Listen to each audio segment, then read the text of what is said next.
బాగా కలిసి ఆంధ్రాలో పెరిగిపోయి ఆస్తి ఐశ్వర్యం పెరిగిపోయి విచ్చలపడితనంతో వ్యతిరేకించి అంటే మనసులో మీద పడి మా ఇష్టం ఉన్నట్టు మాట్లాడతాం, మా ఇష్టం ఉన్నట్టు ఎవరు పడతాం అని కొడతామంటే బిడ్డలు జాగ్రత్తగా ఉండండి. సమాజం మేల్కొని ఉన్నది. ఒక్కరు పిలిపిస్తే రాష్ట్రం అలా గౌరవమైందని గుర్తుపెట్టుకోండి. ఎందుకంటే ఇప్పటికీ మీరు మర్యాదగా ఉండాలి, బాధ్యతగా ఉండాలి, గౌరవంగా ఉండాలని మేము కోరుకుంటున్నాం. ఆ పద్ధతిలో మేము కూడా ఇక మీద మాత్రం ఇటువంటి అరాచక ఏ మారుమూల గ్రామంలో జరిగినా కానీ అందరూ కలిసి ఆ ప్రాంతానికి పోతాం. మారుకుంటారో మేము కూడా తెలుసుకుంటాం. కాబట్టి ఇప్పటికైనా కానీ బాధ్యతగా ప్రవర్తించండి. బాధ్యతగా ప్రవర్తించి ఒక తల్లి లాంటి ఒక నైరమ్మ అమ్మమ్మ లాంటి ఆ వయసు ఉన్నటువంటి నిలవర్షం పట్టుకొని వీళ్ళు పువ్వుగా మాట్లాడకుండా నిన్న చూస్తే అదంతా ఆ ఈశ్వర సంస్థ అది మర్చిపోవాలంట. ఎట్లా మర్చిపోతారు? రోజు టీవీలో అదే చూపిస్తుంది కదా, సోషల్ మీడియాలో నిజంగా అదే కనిపిస్తుంది కదా, ఎట్లా మర్చిపోతారు? అంటే అనేసి మర్చిపోతారు. అంటే మన కోరలేదా మేమన్నిటి?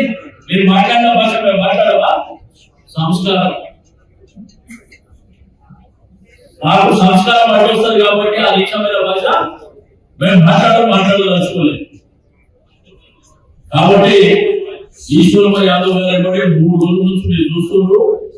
సంఘాలు కానీ మరి విద్యార్థుల సంఘాలు కానీ బీసీ సంఘాలు కానీ యాదవ సంఘాలు, కుటుంబ సంఘాలు, గౌడ సంఘం, ముద్ర సంఘం, ముందు కాపులు కానీ ఎస్సీలు కానీ దళితులు, రైతులు, మైనార్టీలు అందరూ కూడా ఆమె ఎందుకంటే ఆమె ఈ ప్రాంతంలో ఎంత సేవ చేస్తే అంత అభిమానం ఉంటుంది గుర్తుంచుకోవాలి.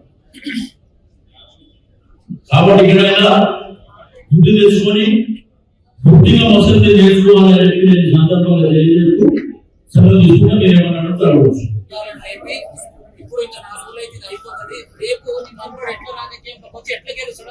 అవన్నీ మీరు కూడా చూస్తుంది. ఎట్లా రావాలో నాకు తెలుసు, ఎట్లా పోవాలో నాకు తెలుసు. నేను కులాలను చెప్పిందా, వ్యక్తిని చెప్పిందా కాదు. ఈశ్వరమ్మ యాదవ్ గారిని పట్టుకొని డైరెక్ట్ చెప్పింది కదా, మీ మీడియాలో వచ్చింది కదా. దాంట్లో ఇప్పుడు ఈశ్వరమ్మ యాదవ్ తింటే ఒకటి తింటున్నాడు, మన అందరూ తింటాడు కదా, అది స్పష్టంగా ఉన్నది కదా. ఇక రాజకీయాలలో మీరు మాన్యత ఉంటారా, పంట పెడతారా చూపిస్తాం. మేము కూడా మా నెలలో ఎట్లా పంట పెట్టాలి, ఎట్లా చెప్పాలి, మేము అమాయకులం కనిపిస్తున్నావా? కాబట్టి టైం వస్తుంది. టైం ఒక్కరికి ఏ విధంగా కాదు, రాష్ట్రానికి కూడా వస్తుంది. గుర్తుపెట్టుకోవాలి. సమాజం మేలుకో ఉన్నది. గతంలో ఏంటంటే 10-15 ఏళ్ల కింద సమాజం మేలుకోలేదు. ఇప్పుడు ప్రభుత్వం మేలుకోరున్నారు. ఉస్మానియా యూనివర్సిటీ, కాకతీయ యూనివర్సిటీలలో కూడా లేచి నిలబడ్డారు ఇప్పుడు. కాబట్టి ఇప్పటికైనా కానీ బాధ్యతగా నేను ప్రభుత్వానికి డిమాండ్ చేస్తున్నా, వెంటనే చట్టపరమైనటువంటి చర్యలు తీసుకోండి. లేదు ఒక ఇంట్లోకి 100 మంది కర్రలు రాళ్ళు తీసుకొని వస్తే చర్యలు కూడా తీసుకోమంటే మీ కర్మ మీరు అనుభవిస్తారు. అంతకంటే నేను చెప్పేది ఓకే.